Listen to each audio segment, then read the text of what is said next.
இன்னைக்கு நம்ம சிருஷ்டி ஒளியில என்ன பதிவு பார்க்க போறோம் அப்படின்னா ஆடிப்பூரம்.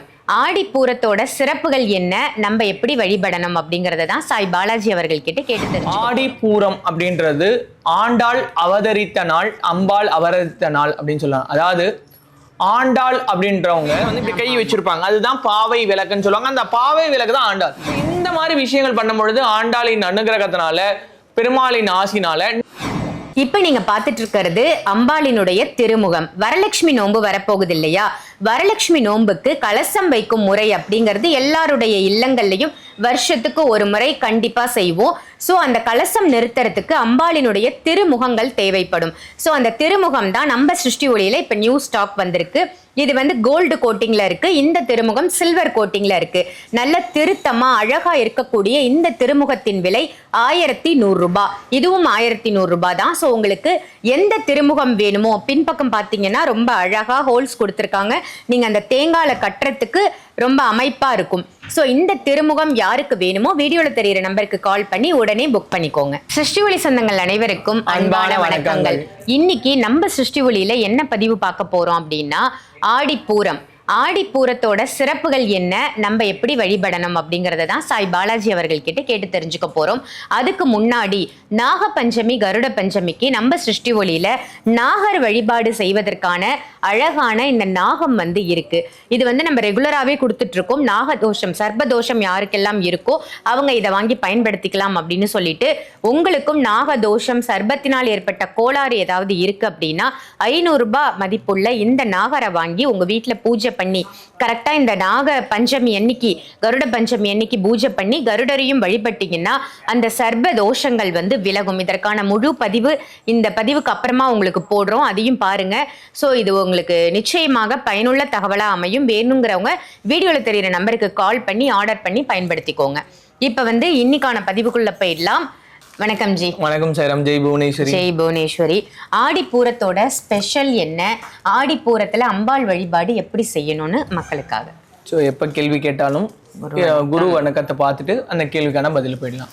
என்ன ஈன்றெடுத்த தாயாகவும் உலக மக்களால தெய்வ வாக்கு சித்தர் காளி மாதாஜின்னு சொல்லுவாங்க. அவங்க பொற்பாதங்களை வணங்கி சண்டிகின் சக்கரவர்த்தி புதுக்கோட்டை புவனேஸ்வரி பீடத்தோட பீடாதிபதி குரு ஸ்ரீ பிரணவானந்த அவதூத சுவாமிகள் பொற்பாதங்களை வணங்கி, தத்தகிரியானந்தா பொட்டு சுவாமிகள் சொல்லுவாங்க, அவங்க பொற்பாதங்களை வணங்கி, இதர குருமார்களோட ஆசீர்வாதத்தோடும் என்னுள் இருந்து என் நாவல பேசக்கூடிய அந்த காளி தேவி அனுகிரகத்தினால மணி மந்திர ஔஷதம் சொல்லக்கூடிய 3 விஷயங்களை வச்சு சிருஷ்டி ஒளின்ற ஆன்மீக ஸ்தாபனத்தை வந்து பாத்தீங்கன்னா சித்தர் வழியில, சித்தர் முறைப்படி உடனே தீர்வு தரக்கூடிய ஒரு விஷயமா இங்க மறைமலை நகர்ல நம்ம ஸ்தாபிச்சிருக்கோம்.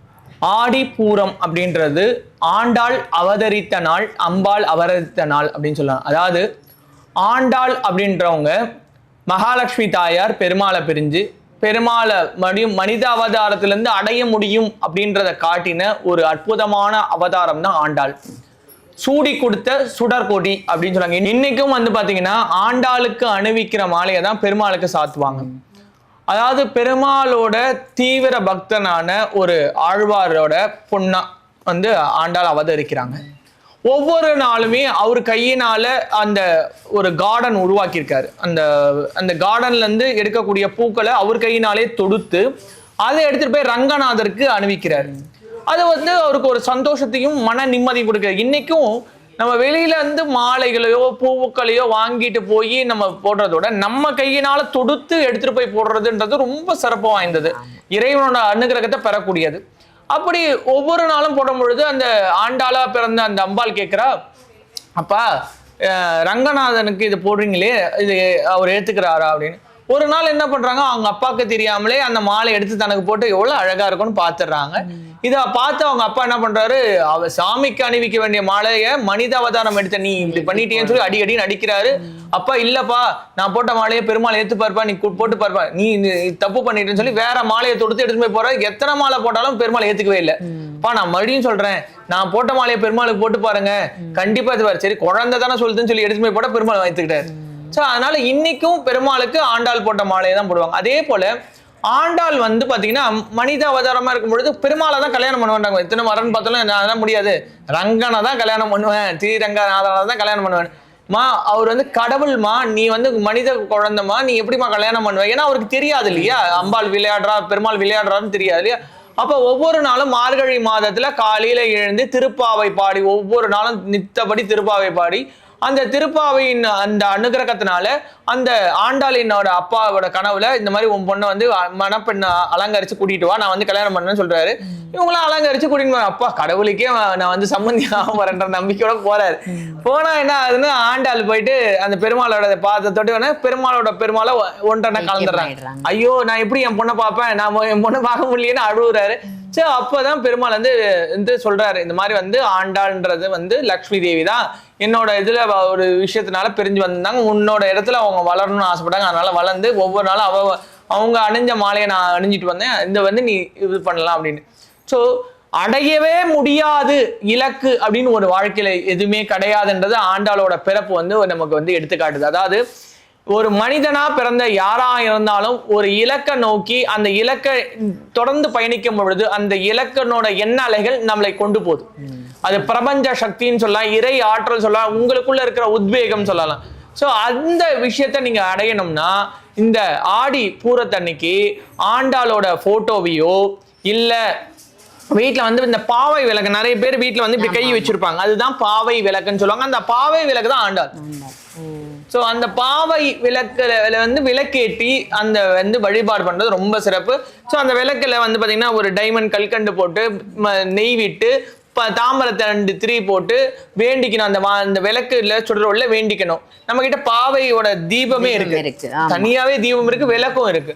ஸோ விருப்பம் உள்ளவங்க சிஸ்டவலிக்கு நேரில் வந்தோ இல்லை ஆர்டர் போட்டோ அந்த விளக்குகளையோ இல்லை தீபத்தையோ வாங்கி அந்த பெருமாளுக்கு காட்டி அந்த ஆண்டாளின் வாயிலாக உங்க வேண்டுதலை பெருமாளோட செவிகளுக்கு கொண்டு போய் சேர்க்கலாம். ஏன்னா பெருமாள் தனக்குள்ள ஐக்கியமாக்கி இருக்கிறாரு. அதனால பெருமாள் வேற கிடையாது, ஆண்டாள் வேற கிடையாது. அதனால மனசார இந்த பெருமாளுக்கு காட்டி வேண்டும் பொழுது நிச்சயமா நடக்கும்.